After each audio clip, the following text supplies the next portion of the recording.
नमस्कार मित्रांनो, पुन्हा एकदा स्वागत आहे आपल्या यूट्यूब चॅनलमध्ये, ज्याचं नाव आहे लर्न लिफ्ट. तर आपण एक नवी प्लेलिस्ट काल तयार केली होती, जिचं नाव आहे JS HTML डोम. ठीक आहे. तर त्याच्यामध्ये आधीचा व्हिडिओ टाकला होता इंट्रोडक्शनचा, तर नेमकं डोम म्हणजे काय असतं. ठीक आहे. त्याच्यानंतर डोम मॅनिप्युलेशन्स कसं करू शकतो, आणि जे ब्राउझरमध्ये जे आहे HTML कोणत्या पद्धतीनं ट्रीट केलं जातं, ते सगळं आपण काल शिकलेलं आहे. तुम्हाला जर थोडं बेसिक्स माहीत करून घ्यायचे असतील तर त्या व्हिडिओला तुम्ही जाऊन बघू शकता. तर चॅनलला नवीन असाल तर सबस्क्राईब करायला विसरू नका, आणि हा व्हिडिओ शेवटपर्यंत बघा, कारण की या व्हिडिओमध्ये आपण बघणार आहोत जावास्क्रिप्टमध्ये एलिमेंट सिलेक्शन करण्यासाठी कोणकोणते मेथड्स आपण यूज करू शकतो. एलिमेंट सिलेक्शन म्हणजे तेच आपले HTML एलिमेंट्स आहेत, जे की ब्राउझरमध्ये डॉक्युमेंट ऑब्जेक्ट मॉडेलमध्ये जे आहेत रेंडर केल्या जातात ब्राउझरद्वारे. ठीक आहे. तर ते सगळे जे एलिमेंट्स आहेत ते कोणत्या पद्धतीने आपण सिलेक्शन करू शकतो ते बघणार आहोत. चला तर मग वळूया व्हिज्युअल स्टुडिओ कोडकडे. तर तुम्ही बघू शकता, सध्या आपल्याकडे ही एक स्ट्रिंग आहे. ठीक आहे. त्याच्यानंतर मी काही बटन्स किंवा काही एक लिस्ट ऍड करतो, जसं की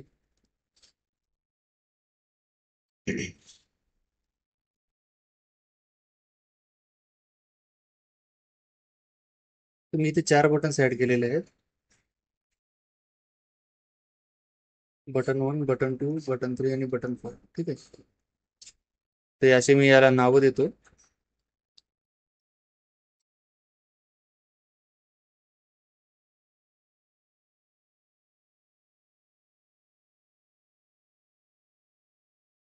तुम्ही बघू शकता ब्राउझरमध्ये आता हे जे 4 बटन्स आहेत, हे 4 बटन्स इथे लोड होतील.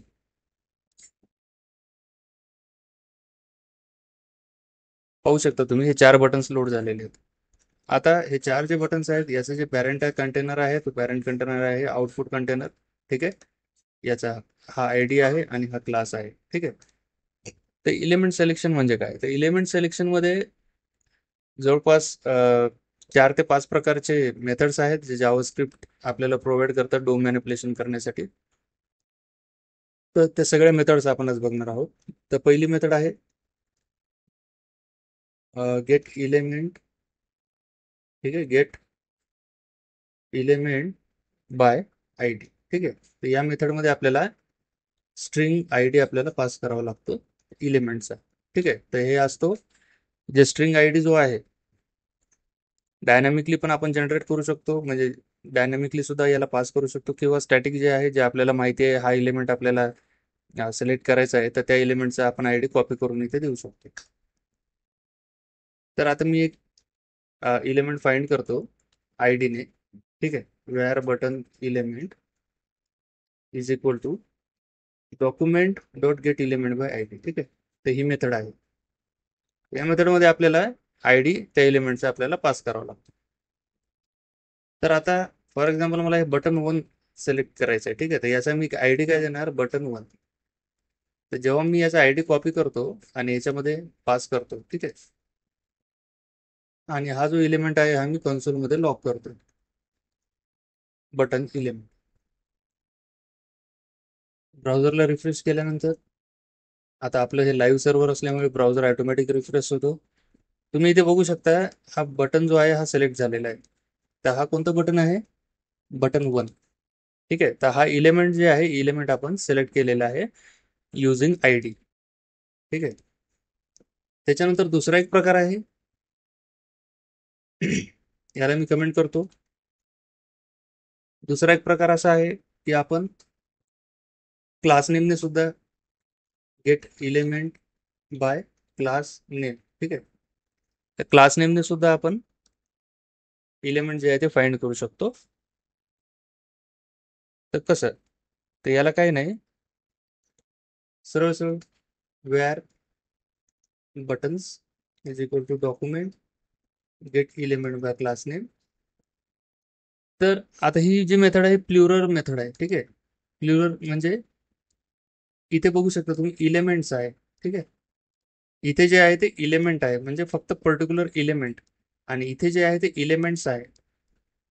तर एलिमेंट्स म्हणजे काय, तर हे काय रिटर्न करतं आपल्याला, मॅचिंग जे क्लास नेम आहे त्या क्लास नेमचे रिलेटेड जेवढे काही एलिमेंट्स आहेत, कलेक्शन ऑफ नोड्स, ठीक आहे, तर कलेक्शन ऑफ नोड्स आपल्याला ते देतं. जसं की मी तुम्हाला मागच्या व्हिडिओमध्ये सांगितलं होतं की जे काही आता ही जी डॉम ट्री आहे, या डॉम ट्री मध्ये जेवढे काही एलिमेंट्स आहेत हे ॲज अ नोड म्हणून कन्सिडर केल्या जातात, ठीक आहे. तर हे जे बटन 1 आणि बटन 2 आहे, हे बटन 2 जे आहे हा बटन 1चा नेक्स्ट सिबलिंग आहे, आणि बटन 1 जो आहे तो बटन 2चा प्रिव्हियस सिबलिंग आहे, ठीक आहे. आणि हे जे चारही बटन्स जे आहेत हे या पॅरेंट क्लासचे चाइल्ड नोड्स आहेत. तर चाइल्ड नोड म्हणून इथे कन्सिडर केल्या जातात. हे सगळं आपण येणाऱ्या व्हिडिओमध्ये शिकणारच आहोत. चाइल्ड नोड कोणत्या पद्धतीने आपण घेऊ शकतो, किंवा मल्टिपल चाइल्ड्स असतील तर त्याच्यामधला एखादा चाइल्ड आपल्याला कोणत्या पद्धतीने आपण सिलेक्ट करू शकतो, ते सगळं मी तुम्हाला शिकवणारच आहे येणाऱ्या व्हिडिओमध्ये. पण सध्यापुरतं या व्हिडिओमध्ये एवढं लक्षात ठेवा की आपण एलिमेंट सिलेक्शन कोणत्या पद्धतीने करू शकतो, ठीक आहे. तर आता बटन नावाच्या क्लास नेमचे जेवढे काही एलिमेंट्स आहेत, ठीक आहे, तर तेवढे एलिमेंट्स मला या बटन्स नावाच्या ऑब्जेक्टमध्ये मला मिळतात, ठीक आहे. तर मी रिफ्रेश केल्यानंतर तुम्ही बघू शकता इथे HTML कलेक्शन आहे, ठीक आहे. HTML कलेक्शन आहे आणि बटन्सचा, ठीक आहे. तुम्ही बघू शकता हा बटनला, आपण पहिल्या बटनला बटन आय डी दिलेला आहे होता 1, तर ते बटन आय डी सोबत आपल्याला मिळालेलं आहे. तर हे पहिलं जे आहे हे सिलेक्शन आहे, म्हणजे हे त्याचं आयडेंटिफिकेशन असतं, ठीक आहे.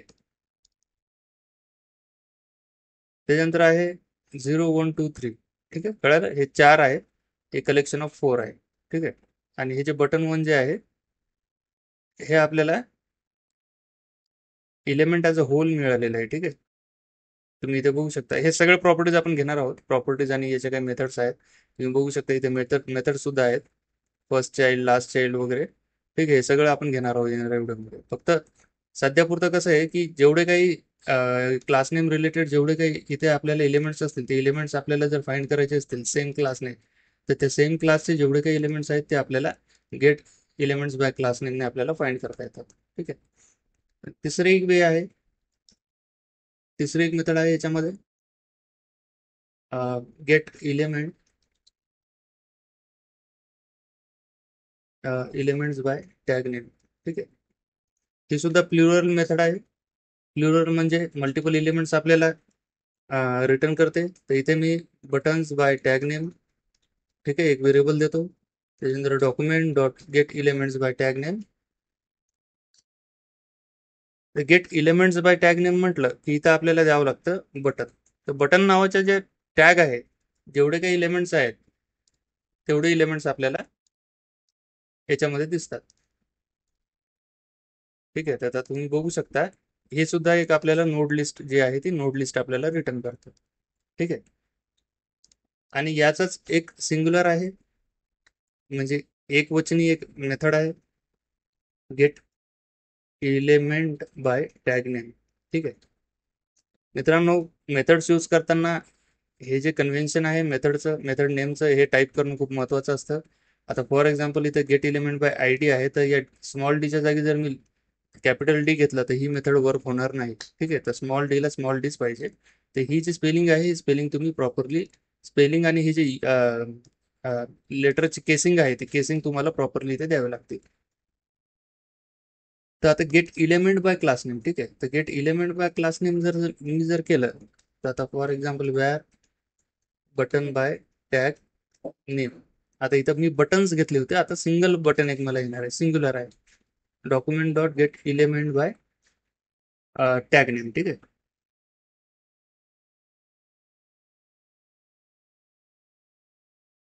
एक सेकंड, याच्यामध्ये कदाचित सिंग्युलर नाही आहे, बरोबर याच्यामध्ये नाही आहे सिंग्युलर. त्याच्यानंतर आहे पुढची मेथड आहे क्वेरी सिलेक्टर. क्वेरी सिलेक्टर नावाची एक मेथड आहे, डॉक्युमेंट डॉट क्वेरी सिलेक्टर. तर ती आपण कोणत्या पद्धतीने इथे घेऊ शकतो, तर डॉक्युमेंट डॉट क्वेरी सिलेक्टर जे आहे हे काय करते, इथे आपल्याला सिलेक्टर द्यावं लागतं आणि इथे जे आहे हे टॅग नेम द्यावं लागतं, ठीक आहे. आणि इथे जे आहे ते आपल्याला पॅरामीटर आपल्याला क्लास नेम द्यावं लागतं, ठीक आहे. सिलेक्टर म्हणजे काय, सेम आहे, जसं आपण पाहू शकतो इथं क्लास नेमला आपण ज्या पद्धतीने सिलेक्टर दिलेलं आहे सेम आहे. आता मी काय करतो इथे बटन घेतो. ठीक आहे. आता हे सिंगल एलिमेंट मला रिटर्न करतं. Document dot query selector. Query सिलेक्टरमध्ये आता मी स्ट्रिंगमध्ये देतो बटन. ठीक आहे. तर याला पहिला जो एलिमेंट मिळणार या क्वेरीला हे काय करतंय या पूर्ण डॉक्युमेंटरीमध्ये लूप करते. लूप केल्यानंतर पहिला जो एलिमेंट आहे जो इथे या क्वेरीला मॅच होतोय तो पहिला एलिमेंट तो रिटर्न करतो. ठीक आहे. तुम्ही बघू शकता पहिला एलिमेंट जो आहे तो आपला आय डीचा एलिमेंट होता. तुम्ही इथे बघू शकता आय डीचा एलिमेंट होता. आता हा आय डी मी एक सेकंड इथून काढतो आणि बटन 2 ला देतो. ठीक आहे. बटन 2 म्हणून आय डी. तर तुम्ही बघू शकता बटन 1 जो आहे तो रिटर्न होतो आपल्याला. बटन 1. तर पहिला एलिमेंट जो आहे तो रिटर्न करतो क्वेरी सिलेक्टर. ठीक आहे. त्याच्यानंतर आहे क्वेरी सिलेक्टर ऑल. चौथं जे आहे ते क्वेरी सिलेक्टर ऑल नावाची मेथड असते. तर हिला पण सेम आहे. जेव्हा आपण व्हेरिएबल्स घेऊ बटन्स नावाचं, तर इथे मी काय करणार आहे बटन्स एक सेकंड. आता हा व्हेरिएबल सेम झालेले आहेत. व्हेरिएबल सुद्धा मी आता हे कमेंट करतो. म्हणजे डुप्लिकेट व्हेरिएबल इथे होऊ नये म्हणून. तर बटन्स जे आहे आता याला मी कन्सोल लॉक करतो. जेव्हा याला मी कन्सोल लॉक करेल आणि क्वेरी सिलेक्टर ऑल करेल तर तुम्ही बघू शकता याने मला नोड लिस्ट दिलेली आहे. ठीक आहे. क्वेरी सिलेक्टर ऑल जे आहे का नोड लिस्ट देतं आणि जे आपण हे get elements by tag name आणि get elements by class name जे केलेले आहे त्याच्यामध्ये त्याने HTML कलेक्शन दिलेलं आहे. ठीक आहे. Element collection. परंतु इथे नोड लिस्ट आपल्याला मिळाली. ठीक आहे. नोड लिस्ट तुम्ही बघू शकता. नोड लिस्ट आणि HTML कलेक्शन मध्ये फरक असतो. त्या नोड लिस्टमध्ये कसा असतो तो ऍक्च्युअल नोड जो आहे तो देतो. तर त्या ऍक्च्युअल नोडमध्ये आपल्याला त्याचे प्रॉपर्टीज वगैरे जे आहे ते प्रॉपर्टीज वगैरे आपल्याला मिळतात बघायला. ठीक आहे. परंतु आता फरक तुम्हाला मी दाखवतो. बटन्स बाय टॅग नेम याला आपण अनकमेंट करूया. तुम्ही बघू शकता HTML कलेक्शन आहे. ठीक आहे. HTML collection of 4. आणि मी जर याला हे केलं कमेंट केलं आणि याला अनकमेंट केलं तर इथे तुम्ही बघू शकता नोड लिस्ट मिळते. Node list of 4. ठीक आहे. तर हा असा फरक असतो. तर या सगळ्या मेथड्स आहेत. Get element by I D आहे. Get elements by class name. त्याच्यानंतर get elements by tag name. Query selector आणि क्वेरी सिलेक्टर ऑल या सगळ्यांचा यूज केस मी तुम्हाला सांगितलेला आहे. या मेथड्स कशासाठी आपण वापरू शकतो कधी वापरू शकतो हे आपल्याला ठरवावं लागतं. आपण जेव्हा कोड करतो त्यावेळेस किंवा आपण जेव्हा HTML किंवा जावास्क्रिप्ट आपण लिहितो त्यावेळेस आपल्याला कोणत्या केसमध्ये कोणती मेथड यूज करायची ते आपल्याला ठरवावं लागतं. ठीक आहे. तर मी आशा करतो की हा व्हिडिओ तुम्हाला कळालाच असेल. जे काही माझे व्ह्युअर्स आहेत आतापर्यंत शेवटपर्यंत जो व्हिडिओ बघतायत त्यांच्यासाठी त्यांचा खूप धन्यवाद. तर व्हिडिओ तुम्हाला जर आवडला असेल तर लाईक आणि शेअर करा. काही कळालं नसेल तर कमेंट करू शकता. चॅनलला सबस्क्राईब करायला विसरू नका मित्रांनो. तर धन्यवाद.